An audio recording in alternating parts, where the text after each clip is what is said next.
Greetings and welcome to NNV News, the Black Narrative interview segment. My name is Steve Muhammad, and today we have with us Bishop Jerome McCrorry, and we'll be discussing the role of the Black church in the age of COVID-19. And in truth, we'll be talking about the role of all religious institutions in the age of COVID-19. Just to go into a little bit background of my brother, that he was the former chief executive officer at the Dayton SCLC, the founder and president of the Adam Project, a seminary trained theologian. He has won many awards and recognitions, including the Heart of Gold Award, the Trailblazer Award, NIA or Purpose Award, the SCLC Drum Major for Justice Award, the Seventh-day Adventist Community Service Award, and an award by the Dayton Study Group of the Nation of Islam recognizing Black men. So I would like to welcome Brother Jerome McCrorry. Greetings, brother.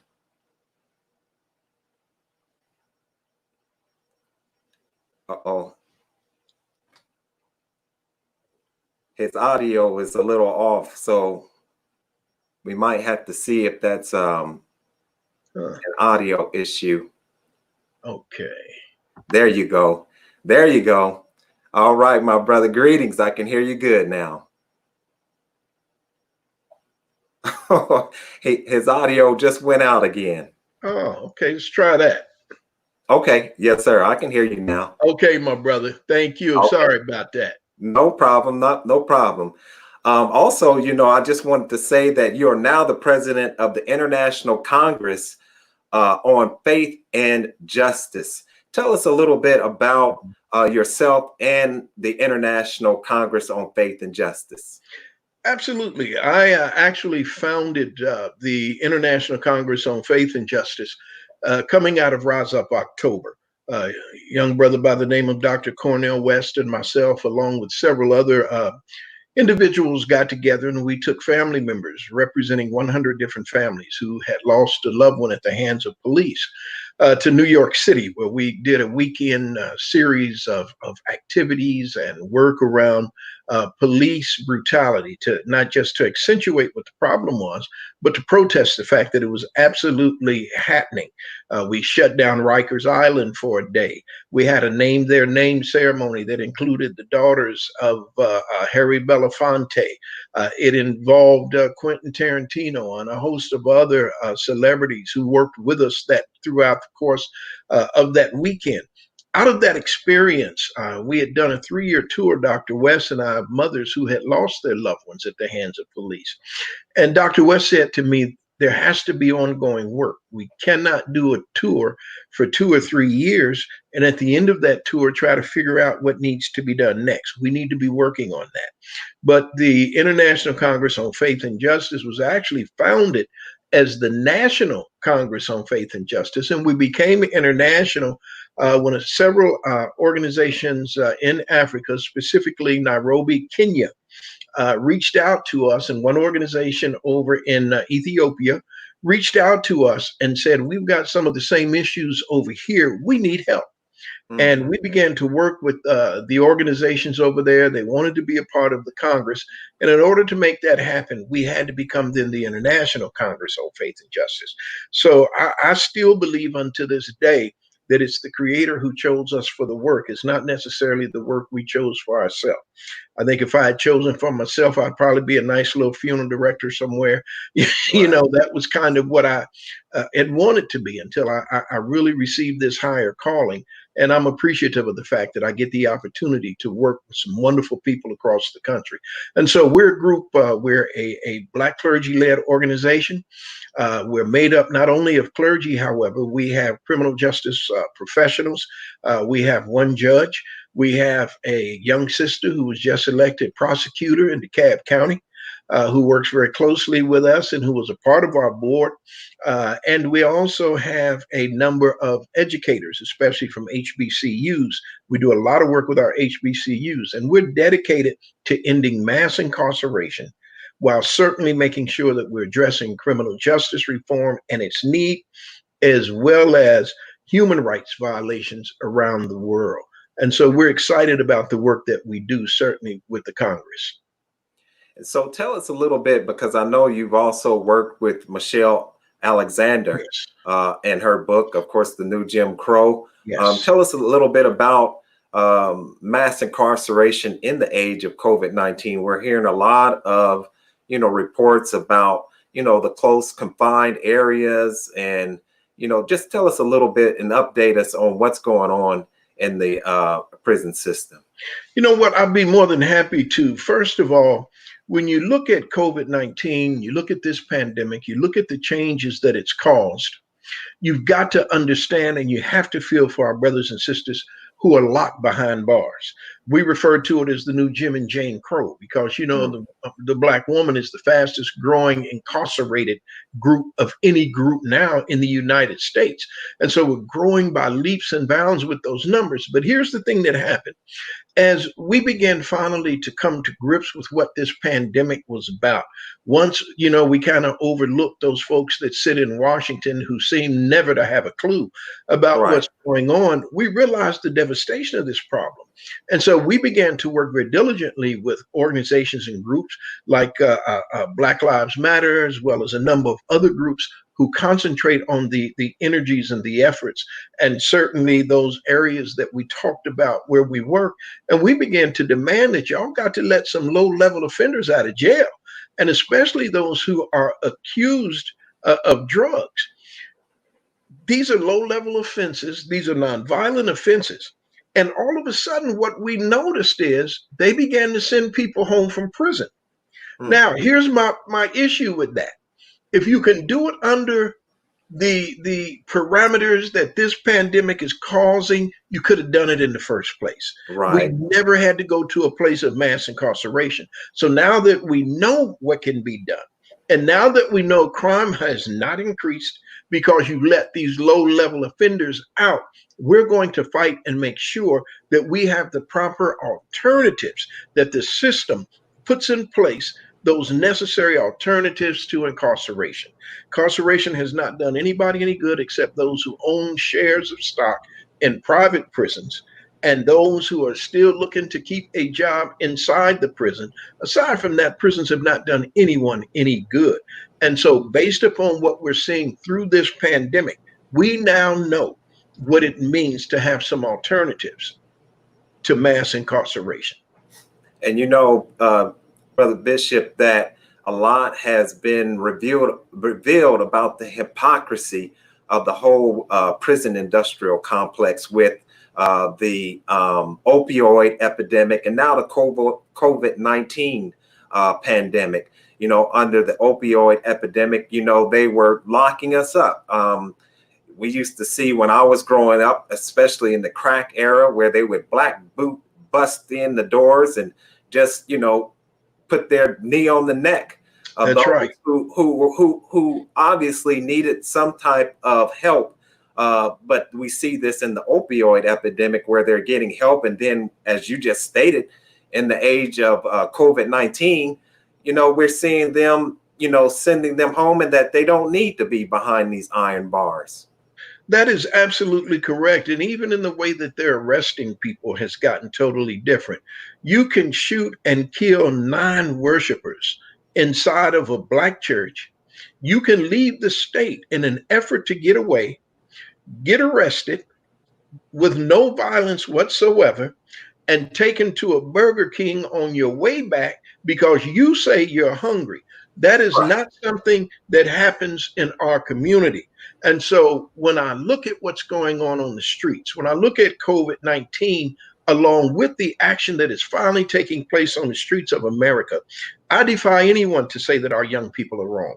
I defy anyone to say they need to stop and act like they've got some sense.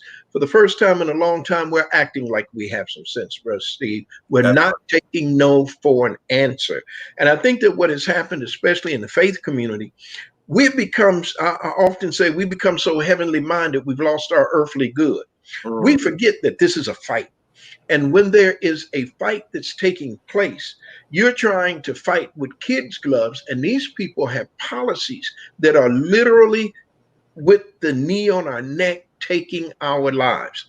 Michelle Alexander and the New Jim Crow, and what a tremendous work. And I'm sure glad, you know, Michelle and I have known each other since 2010, which is really when the book came out.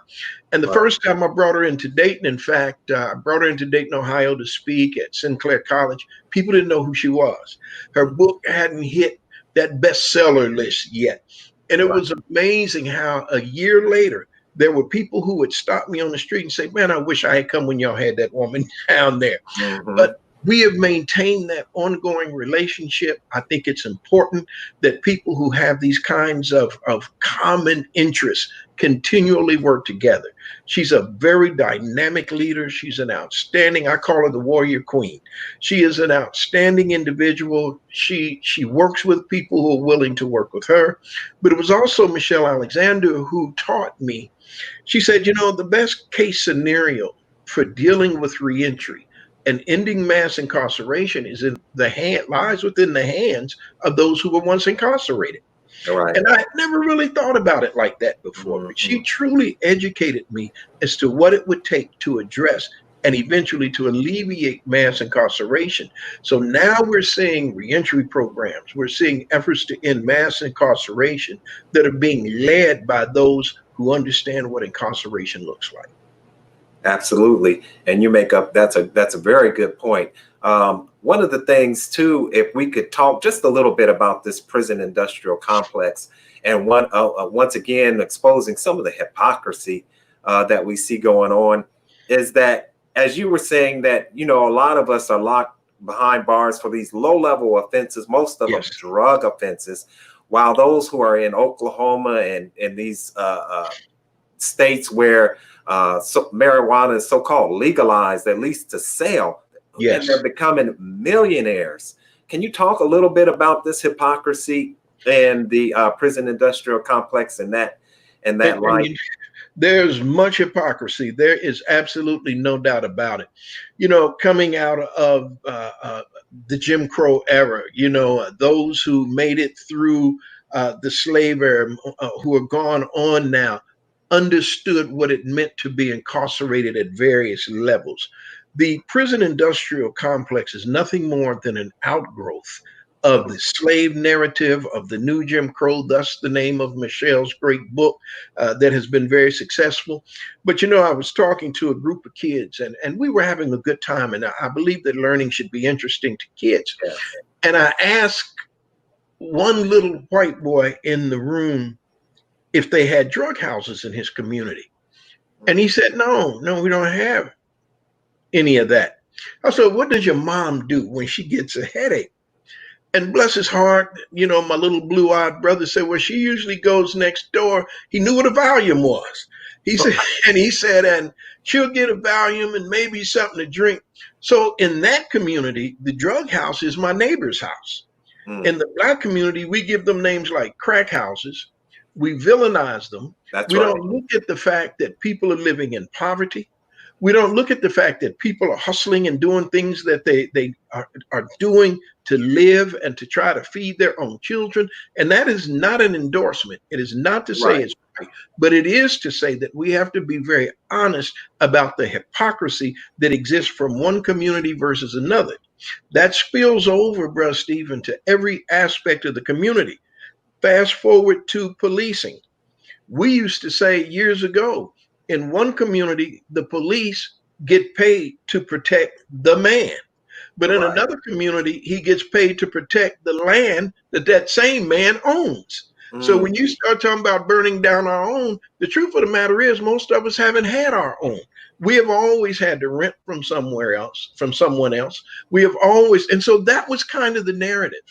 And that's a whole different story. But the hypocrisy, The Right. fact that we're going to, and I remember when truth in sentencing laws, for instance, took over, and Ohio is one of those places where they said, well, we're going to make time definite. So if we tell you we're going to give you this much time, that's what we're going to do.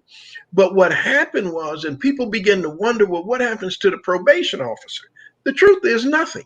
What they did was reclassify by letting people out even after they've served their time, and said, we're going to put you on this new thing called post-release control. Post-release control is going to allow us to continue to pay the probation officer to keep up with you. And when you look at and when you look at them and say, but I'm not on probation, no, you're not. You're on post-release control.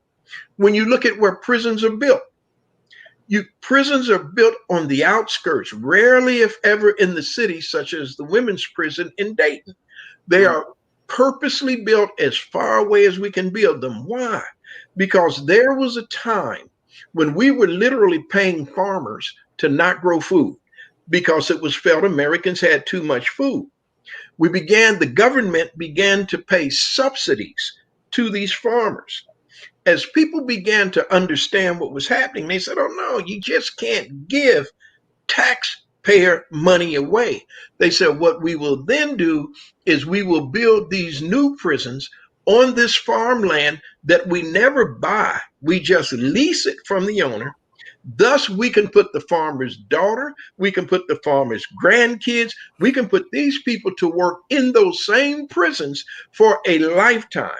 And this is how the hypocrisy is so dominant and is so strong in these areas. And so purposely, they build them far away. There's an old adage that is used in a baseball movie that says, if you build it, they will come. Once they built the prisons, they had to ensure a steady flow. That's right. Thus the school to prison pipeline. I just came across something not long ago that says they took the Quran and they took the Bible out of schools and they started filling prisons because they now will allow the Quran and the Bible in the prison. And someone said, wow, maybe we should let the kids choose then between the Quran and the Bible, and it might keep them out of prison. But that's not what it's designed to do. So there's great hypocrisy in that system. Yeah, and another thing that I've read and heard from just because like many situations, many of us know someone who knows someone who's got someone who's in the belly of the beast. Absolutely. But one of the things that they talk about is the expense of how they make the telephone calls, the expense of the telephone calls, the expense of the travel to some of these prisons. Like you said, many times there's like hours, 3 hours away. But let's just go in and we can hopefully maybe touch a little bit more on that. One of the things that we wanted to talk about, of course, was the role of the religious institutions in the age of COVID-19. And I'd like to just read a quote from the late, great Martin Luther King Jr., one that you often reference. And that is that, and this was from the letter from the Birmingham jail. It says the church must be reminded, that it is not the master or the servant of the state, but rather the concept of the state. It must be guided and the critic of the state and never the tool. Now, I know I just totally messed that up, but that's all right. It was not meant to be a master or the servant of the state, but rather the conscience of the state. It was meant to be not used as a tool, but it was meant to be used to ensure that there were certain guarantees on the backs of the people. It was a letter, and you're right, it was a letter that was written from the Birmingham jail, just a portion of it, in which Dr. King was responding, believe it or not, to white clergy in Alabama and beyond who really felt like his direct action approach wasn't the right approach. Once he was arrested, they called him everything but a child of God and said, this is not what is needed. Unfortunately, that letter now needs to be read, really needs to be read in its entirety by the Black clergy, Right. because we have gotten so far away from what it is we have been called to do. I've worked with so many clergy people who will tell you openly, I'm just here to get people saved and I don't get involved in. Well, I have a problem with that, because I can tell you both in the Quran as well as in the Bible uh, that we are instructed to create an atmosphere of justice as Yeah. much as we are with anything else. We have to let justice, and Dr. King used to love to quote out of Amos, but we have to let justice roll down like thunder, righteousness a mighty stream. It is a responsibility that we have to ensure that justice is done. And so it is just as paramount as teaching men how to lead and how to live as it is to work toward the justice and the fairness that must be visited upon all men. And Dr. King knew that. In fact, the next sentence after the piece you just read says, in fact, we stand in this place of losing our prophetic zeal. He Mm. says, and when we do that, we become nothing more than another social club. And that I've seen happen with too many of our spiritual institutions, where we're more social club than we are social justice providers. Absolutely. And I've heard the Honorable Minister Louis Farrakhan repeat over and over again that, you have heaven and earth, and that he states that heaven is above earth, and that Yes, heaven is the spiritual institution or guidance, and then earth would be the political, and that if you put one above the other in the incorrect order, then that's what you're going to have, what we have going on today, which is lawlessness and injustice. And we're not talking coming from the streets. We're talking about coming from the politicians that's right. who do not bow down to just saith the Lord. That's exactly right. And we lack leadership in this country. I just posted something today as a consequence of the president of the United States making the announcement that he was pulling the United States now completely out of the World Health Organization. How in the world do you do that amid this pandemic?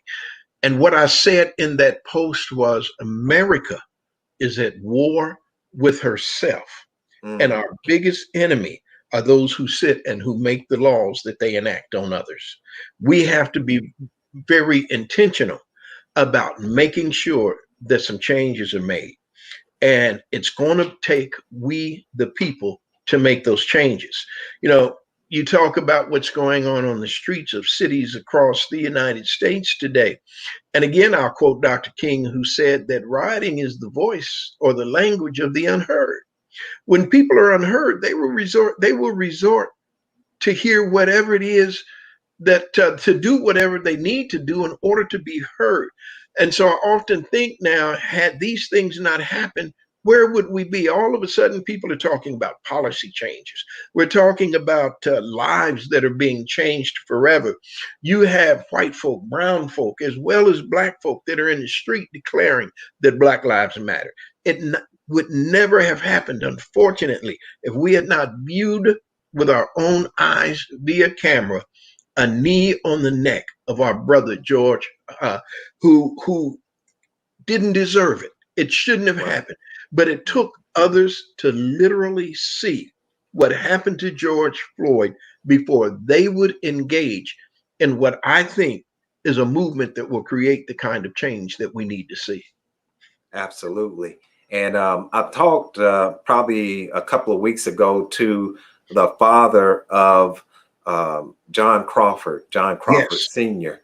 great man. And yes, he's doing a lot of things behind the scenes. But can you talk about the cases that you're working on to reopen that deal with the police execution, summary executions of young Black men and women? Absolutely. Justice Howe, who was killed by Zion police. Zion is a small community just outside of Chicago. In fact, that part of the county is considered by the United States standards to be the richest area near Chicago. So they don't want black folks living there no how. They just feel like we're not supposed to be there. Here's this young man who is in this community, don't know what he was doing. I don't need to know what he was doing. What I do know Right. is that he was unarmed. He was shot twice in the back. He was killed while being chased by police. We are fighting, and that was in 2015. We are fighting and we're working with Latoya Howe, who is Justice's mother, and Alice Howe, who is his grandmother. We are fighting to get that case reopened because justice was never done. When you talk again about our brothers and sisters on the street, they've created an environment that you can get these cases reopened now. And we have to take advantage of this environment in order to do that. Just coming in from Cleveland, Ohio, where I spent time with the family of Angelo Miller. Young Angelo was shot and killed by an off-duty police officer who had nothing to do with a supposed chase he was in by a police officer who didn't live very far from the scene, heard there was a chase going on somewhere, and he decided he was going to come out of his house to join the chase. And he ended up shooting and killing. Again, he shot this young man twice in the back. A young man, and they didn't have the video cameras. This was in 2007, but they had the audio. And what young brother Angelo was heard saying is, "But my hands are up." He kept hearing, "Put your hands up." He kept saying on the video, "My hands are up. I'm not doing nothing. My hands are up." And you hear the two shots that took his life. Hey. These are the times in which we live. John Crawford, here's a brother in a Walmart store, minding his own business, talking on a cell phone, picks up an item that is sold by Walmart that was out of its container sitting on a shelf. He's standing over in the pet aisle, the pet supplies aisle, while he's talking on the phone, while he's picking up some items to celebrate his own birthday to take back to his mother's home. Within a millisecond, police officers enter. They literally shoot John Crawford dead and then holler, "Drop it and put your hands up." We know that there was a young lady who lost her life at the same time, who had a heart attack, who was shopping in the same aisle. This young man, children, that this young man was on the phone talking when he was shot. She did not fear for her life. She wasn't threatened by any of that until the police showed up. And like so you said, Crawford, Reverend, his father is a tremendous guy, and he's doing an awful lot of work. And on August the 5th, there will be a memorial that will be held outside that Walmart store. Again, it's on the 5th. It'll be at 6 o'clock in the evening. And we would really like for people to come out and be supportive of the family of John Crawford. But heretofore, we have got nothing that looks like justice. And anytime that we can prove that we have a case, what they try to do is simply offer families money as though that will take their loved one's place. And that's a shame. It's a terrible shame because they will do anything except give us justice. And the truth of the matter is we have decided to fight until justice shows up in a major way in all of these cases. Absolutely. And like you were saying, another case I think is the Kendrick Johnson, where they supposedly say that he was rolled up in these workout mats, and then they found his body. That's down in Georgia. Yes. You know, he's a young man. We know he didn't roll himself up in that mat. It's an old style wrestling mat, if you will. You know, this young man gets rolled up in this mat. He's in one of those areas where we know racism runs rampant, where we know as long as they can't be seen, anything can happen to a young black man in those circumstances. And no one ever has been brought to justice in that case. And so that's another one of those cases where we're fighting to ensure that justice is done. Ironically, one of the members of our board at the International Congress on Faith and Justice happens to be an attorney in Griffin, Georgia.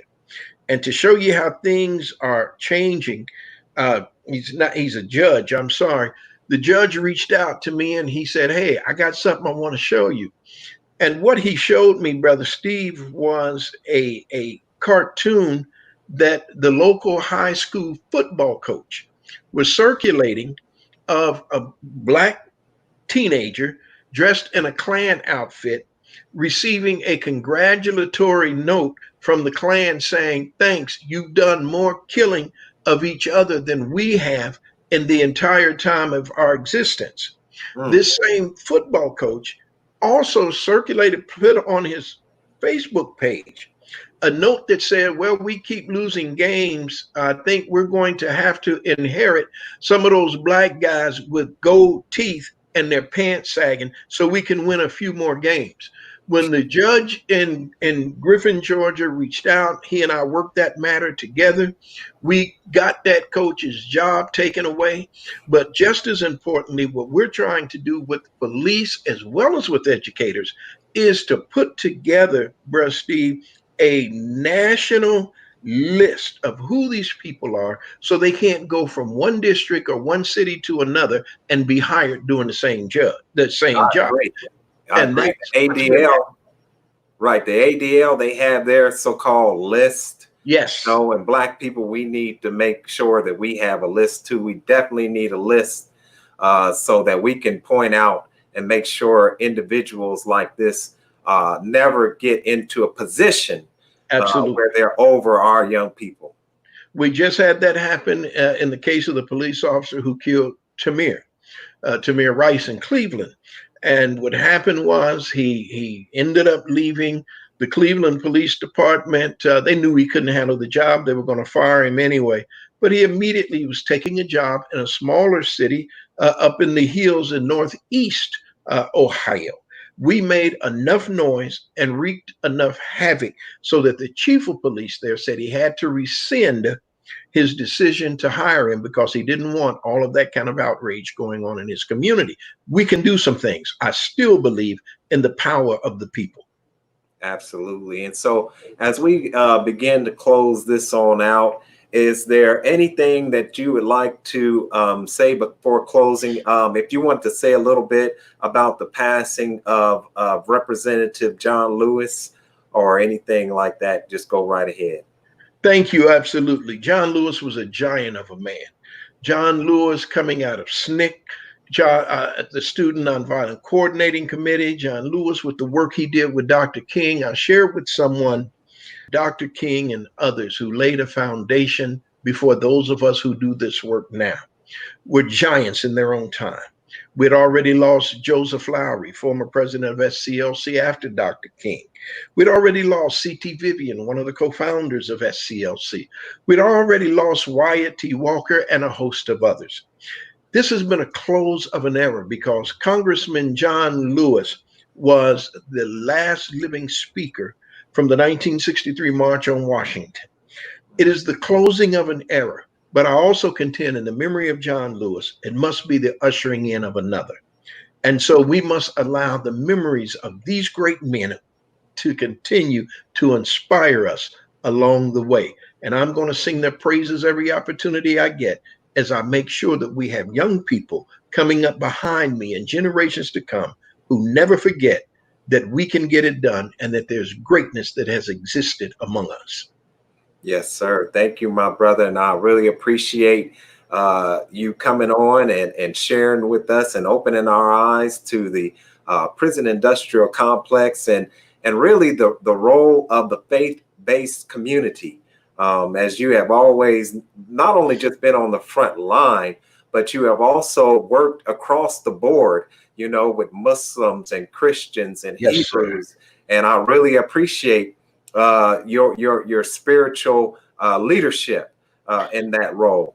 And with that, I want to invite everyone to continue to tune in, to follow my brother. You can just go online and type in Bishop Jerome McCrorry. And Yes, if you sir. ever want a brother to be on your side to really rally up the forces, my brother, he is a spirited brother, a beautiful brother. Love you, brother.